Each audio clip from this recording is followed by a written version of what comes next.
사랑하는 초업제교회 성도 여러분, 유튜브 시청자, 구독자 여러분 반갑습니다. 김전빈 목사입니다. 간밤에도 평안히 잘 주무셨습니까? 오늘은 2026년 3월 오늘 3일 화요일 아침입니다. 오늘도 주 안에서 복된 날 되시기를 주의 이름으로 축원드립니다. 제가 기도하고 오늘의 말씀 묵상 시작합니다. 하나님 감사합니다. 간밤에도 지켜주시고 또 이렇게 새날을 우리에게 허락하여 주시니 감사합니다. 오늘도 우리에게 주어진 이 하루 하나님의 뜻대로 살기를 원합니다. 그리하려고 말씀 앞에 섰사오니 오늘도 말씀 묵상하며 주의 음성을 듣게 하시고 하나님의 뜻이 무엇인가 깨달을 수 있는 이 시간 되게 하여 주시옵소서. 주께 맡겼고 예수님 이름으로 간절히 기도하옵나이다. 아멘. 오늘 함께 말씀 묵상하실 본문은 마태복음 19장 23절부터 30절 말씀입니다. 개역 개정판으로 한번 다 같이 읽도록 하겠습니다. 예수께서 제자들에게 이르시되 내가 진실로 너희에게 이르노니 부자는 천국에 들어가기가 어려우니라. 다시 너희에게 말하노니 낙타가 바늘귀로 들어가는 것이 부자가 하늘나라에 들어가는 것보다 쉬우니라 하시니 제자들이 듣고 몹시 놀라 이르되 그렇다면 누가 구원을 얻을 수 있으리까? 예수께서 그들을 보시며 이르시되 사람으로는 할 수 없으나 하나님으로서는 다 하실 수 있느니라. 이에 베드로가 대답하여 이르되 보소서 우리가 모든 것을 버리고 주를 따라싸운데 그런즉 우리가 무엇을 얻으리까? 예수께서 이르시되 내가 진실로 너희에게 이르노니 세상이 새롭게 되어 인자가 자기 영광의 보좌에 앉을 때에 나를 따르는 너희도 12보좌에 앉아 이스라엘 12지파를 심판하리라. 또 내 이름을 위하여 집이나 형제나 자매나 부모나 자식이나 전토를 벌인 자마다 여러 배를 받고 또 영생을 상속하리라. 그러나 먼저 된 자로서 나중되고 나중된 자로서 먼저 될 자가 많으니라. 아멘. 오늘도 먼저 주의할 때 은혜 받으시기를 바랍니다. 자, 오늘 23절에서 26절 말씀은 부의 위험성에 대한 말씀이 나오죠. 예수님은 재물을 선택한 부자 청년의 결정을 거울 삼아 제자들에게 부자가 하늘나라에 들어가기가 어렵다라고 말씀을 하십니다. 예수님은 부자 청년이 실패한 이유를 많은 재물 때문으로 해석을 하십니다.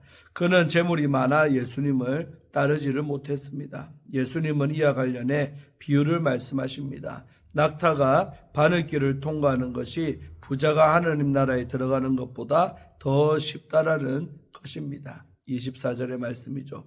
비유의 핵심은 불가능을 강조하는 데 있습니다. 예수님의 말씀을 들은 제자들은 너무 놀라 이렇게 엽줍습니다. 그렇다면 누가 구원을 받을 수 있겠습니까? 제자들은 부자가 하늘나라에서 제외된다면 누가 구원을 얻을 수 있는지를 묻습니다. 구원은 하늘나라에 들어가는 것을 의미합니다. 제자들은 부자 청년이야말로 하늘나라에 합당한 사람이라고 확신을 했습니다.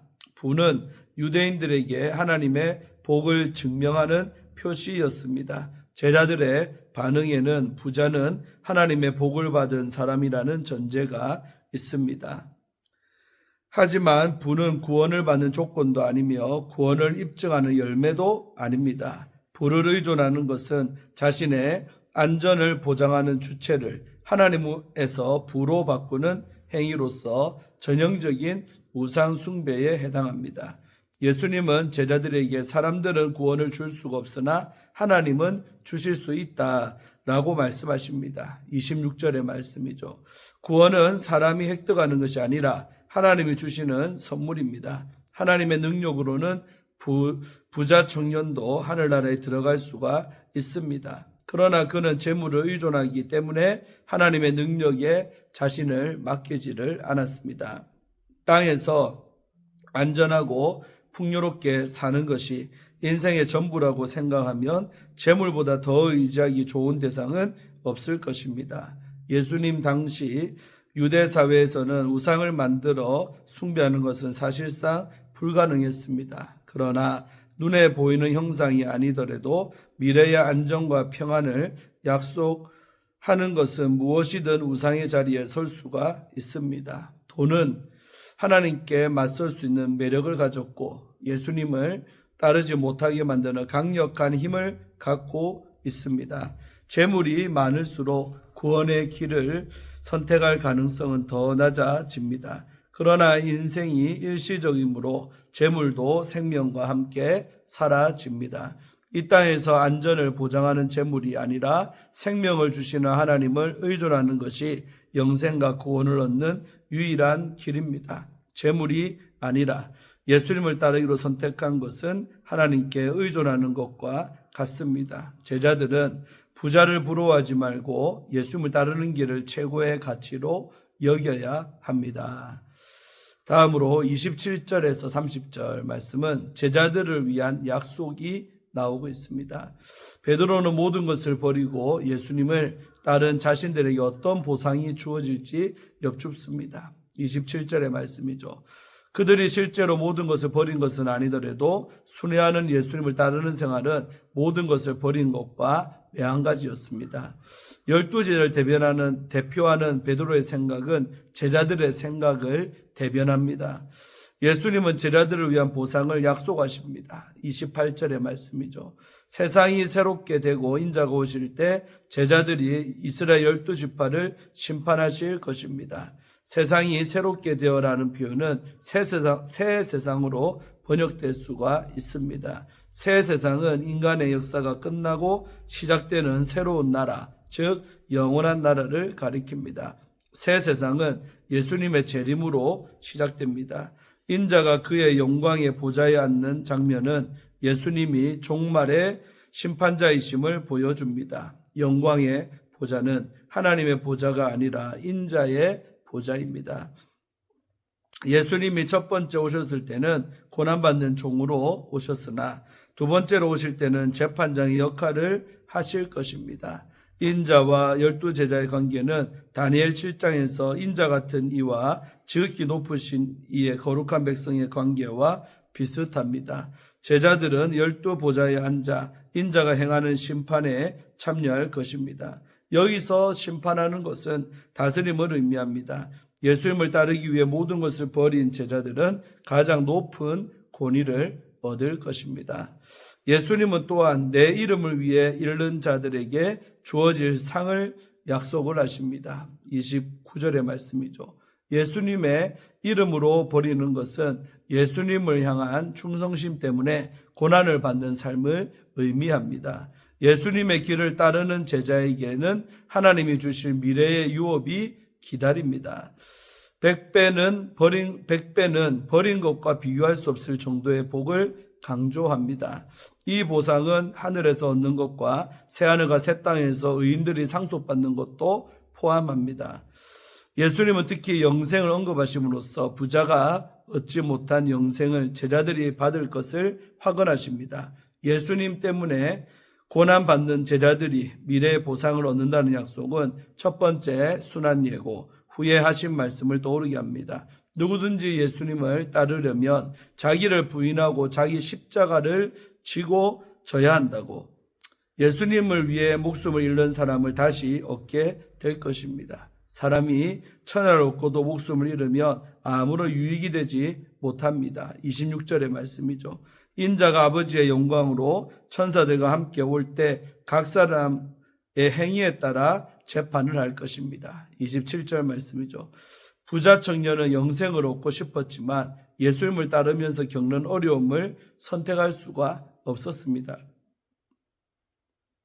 오늘 자신이 추구하는 부와 유익을 추구하면서 예수님을 위해 버릴 수 없는 사람은 마지막 날 예수님의 판단을 피할 수가 없습니다. 예수님이 미래의 보상을 약속하신 것은 현재 모습을 다른 각도에서 볼 수 있도록 돕습니다. 사람들은 번영 = 복이라는 방정식에 익숙합니다. 하나님이 자녀에게 복을 주시는 것은 당연하고 자녀는 그것을 믿기에 하늘아버지께 청혼해야 합니다. 그럼에도 번영 = 하나님의 복이 반드시 하나님의 자녀에게 적용되는 것은 아닙니다. 예수님의 이름을 위해 모든 것을 버린 사람들은 스스로 불쌍하게 여겼을 것입니다. 그러나 미래에 완성될 하늘나라의 관점에서 현재 어려운 현실은 결코 불행이 아니며 하나님에게서 멀어진 증거도 아닙니다. 예수님은 정반대라고 말씀하십니다. 따라서 예수님을 따르면서 꼴찌가 됐다라고 생각하는 사람들은 좌절하거나 회의를 느끼지 말아야 합니다. 새로운 세상에서 하나님이 반드시 보상해 주실 것이고 종말의 역전이 있기 때문입니다. 아멘.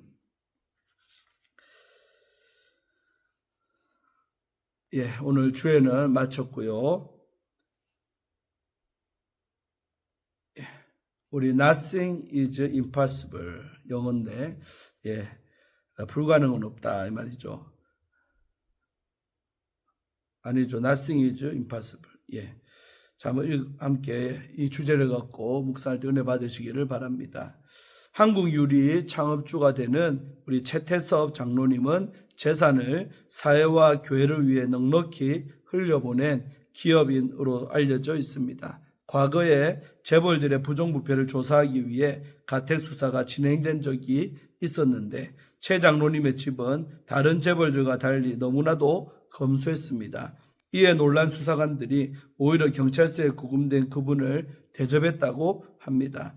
최 장로님은 자신을 위해 불을 쌓기보다 교회와 사회를 위해 재산을 기부했고 기업 이윤의 20%를 지속적으로 사회에 환원을 했습니다. 그러나 본문 속 젊은 부자 청년은 내 소유를 팔아 가난한 자들에게 주라는 주님의 말씀을 듣고는 근심하며 예수님을 떠났습니다. 그 모습을 보신 예수님은 제자들에게 충격적인 말씀을 선포합니다. 내가 진실로 너희에게 이르노니 부자는 천국에 들어가기가 어려우니라. 다시 너희에게 말하노니 낙타가 바늘귀로 들어가는 것이 부자가 하나님의 나라에 들어가는 것보다 쉬우니라. 23절 24절 말씀이죠. 이 비유는 인간의 힘과 소유로는 구원을 받을 수 없다는 사실을 강조합니다. 재물을 소유하는 것 자체는 죄가 아닙니다. 그런데 재물은 세상에서 많은 것을 이룰 수 있게 해주기 때문에 우리가 하나님보다 재물을 더 의지하도록 유혹을 합니다. 재물뿐 아니라 우리의 지위와 능력, 심지어 선행도 하나님보다 앞설 때 낙타의 혹처럼 마음을 무겁게 만들어 천국 문 앞에서 멈추게 합니다. 충격을 받은 제자들은 누가 구원을 얻을 수 있습니까? 라고 여쭙습니다. 인간에게는 불가능한 이 구원이 어떻게 가능하자는 절박한 질문이었습니다. 그때 예수님은 제자들을 바라보며 말씀하십니다. 사람으로는 할 수 없으나 하나님으로서는 다 하실 수 있느니라. 26절 말씀이죠. 이 말씀은 복음의 핵심입니다. 굳은 마음도 재물의 집착도 죄의 사슬도 하나님은 깨뜨리실 수 있습니다. 삭개오가 그 증거입니다. 그는 부자 간원과 마찬가지로 물질에 집착하던 사람이었습니다. 누가복음 19장 1절에서 10절에 나오죠. 그러나 예수님이 찾아가시자 그는 회개하고 재산 절반을 가난한 자에게 주고 속여 빼앗은 것은 4배로 갚겠다라고 결단했습니다. 그의 변화는 노력의 산물이 아니라 하나님 은혜의 역사입니다. 이것이 하나님으로서는 다 하실 수 있느니라 라는 말씀의 실제입니다. 베드로는 우리가 모든 것을 버렸는데 무엇을 얻겠습니까? 라고 여쭙습니다. 27절의 말씀이죠. 예수님은 새 하늘과 새 땅에서 제자들이 영광의 자리에 앉을 것이며 주님을 위해 무엇을 버리면 여러 배의 은혜를 누릴 것이라고 약속을 하십니다. 그러나 그 보상은 하나님께 순종하는 삶 가운데 하나님이 주시는 선물입니다. 주님은 결론적으로 말씀하십니다. 먼저 된 자로서 나중되고 나중된 자로서 먼저 될 자가 많으니라고 30절에 말씀하시죠. 이 천국의 질서는 인간의 기준이나 업적이 아니라 하나님의 은혜로 결정이 됩니다. 보상을 기대하며 섬기는 사람은 오히려 나중이 될 것이고 주님의 은혜에 감사하며 섬기는 사람은 먼저 될 것입니다.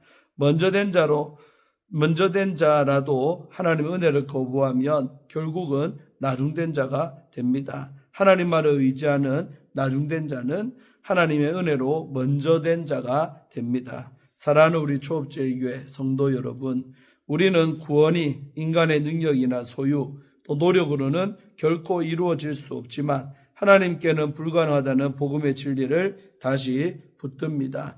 이 진리는 재물과 능력 그리고 선한 행실까지도 하나님보다 앞세우지 않도록 우리의 심령을 깨우고 경계하게 합니다. 혹시 무거운 낙타처럼 세상의 짐과 욕심을 지고 바늘기 앞에서 머뭇거리고 있지는 않습니까? 사람으로는 할 수 없으나 하나님으로서는 다 하실 수 있느니라는 말씀을 붙들고 모든 짐과 또 생각을 하나님 앞에 내려놓기를 바랍니다. 오직 구원의 은혜만을 의지하며 십자가의 길을 걸어가심으로 영원한 생명을 상속받는 복된 삶을 살아가시기를 축원합니다. 아멘. 예, 마지막으로 우리 이도영 쓰신 우리 탈성장교회 샘물결 플러스에서 나온 책의 일부분 처음 있는 책인데 자 읽어드리고 마치려고 합니다. 세계적인 아웃도어 브랜드인 우리 파타고니아 창업주인 이본 쉬나드 회장 일가는 2022년 9월 14일에 자신의 소유권을 환경단체와 병리재단에 이전을 했습니다. 쉬나드 일가가 소유한 지분의 가치는 30억 달러, 즉 하나로 약 4조 2천억 원에 달합니다. 매년 1억 달러, 즉 1,390억에 해당하는 파타고니아의 수익도 전해 기후변화와 환경운동에 사용될 것이라고 밝혔습니다. 파타고니아가 얼마나 멋진 기업인지는 파타고니아 파도가 칠 때는 서핑을 지구가 목적 사업은 수단 라이팅하우스 2020년 그래서 읽어보라. 프롤로그 제목부터 멋지다. 옳은 것을 선택하고 좋아하는 일을 하면서 압도적으로 성공하는 법. 사업을 하면서 그 사업을 통해 어떻게 세상을 이롭게 하고 또 지구를 돌볼 수 있는지 매우 귀한 인사이트를 제공하는 책입니다. 뉴욕타임스의 기사를 보면 쉬나드 회장이 자신의 지분을 정리하겠다는 결심을 굳히자 측근들은 파타고니아를 매각하거나 기업 공개를 하는 방안을 공고했다고 합니다. 비상장 회사의 지분을 기부하는 것보다 매각이나 기업 공개를 하는 것이 많은 자금을 마련해 기부할 수 있다라는 이유였습니다. 하지만 쉬나드 회장은 매각과 기업 공개 방안을 거부했습니다. 기업 공개 시 수익을 우선시할 수밖에 없기 때문에 직원 복지와 환경보호라는 기업 문화를 지킬 수 없다라는 이유였습니다. 회사 지분을 비상장 상태로 100% 기부하는 것이 파타고니아의 기업 문화를 지켜나가면서도 지구를 보호할 수 있는 최상의 선택이라는 말입니다.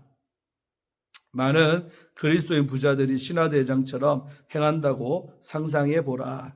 기독교의 이미지가 얼마나 많이 변하겠는가. 이제 우리도 변해야 하고 행동해야 한다. 아멘. 예, 아주 은혜가 되는 말씀입니다. 자, 기도하고 오늘의 말씀 묵상을 마칩니다. 하나님 감사합니다. 오늘도 이 아침에 하나님 말씀을 이렇게 내려주시고 또 우리는 받게 하심에 감사합니다. 우리의 심령에 주신 귀한 말씀 붙들고 승리하는 저희들 되게 하시고 우리들 정말 주님을 따른다는 것이 세상의 것들을 버리고 내 마음에 우상이 없어야 하는데 정말 세상 살아가면서 때가 끼는 것처럼 우리의 마음에 어느덧 우상들이 생겨나고 또 하나님보다 더 의지하는 것들이 종종 생겨납니다. 아버지 하나님 그것을 발견했다면 그것이 하늘나라 들어가는 일에 걸림돌이라면 과감하게 버릴 수 있는 은혜도 허락하여 주셔서 부자 청년처럼 재물 때문에 주님을 따르는 길을 포기하는 영혼이 우리 교회에 없도록 늘 주님의 길을 따라갈 수 있는 저희들 되게 하시고 세상에서 가볍게 살아갈 수 있는 저희가 다 되게 하여 주시옵소서. 감사드리옵고 오늘 하루 삶도 주께 의탁하며 예수님 이름으로 간절히 기도하옵나이다. 아멘. 할렐루야. 오늘도 좋은 하루 되시고 내일 아침에 말씀 묵상으로 함께 만나겠습니다. 샬롬.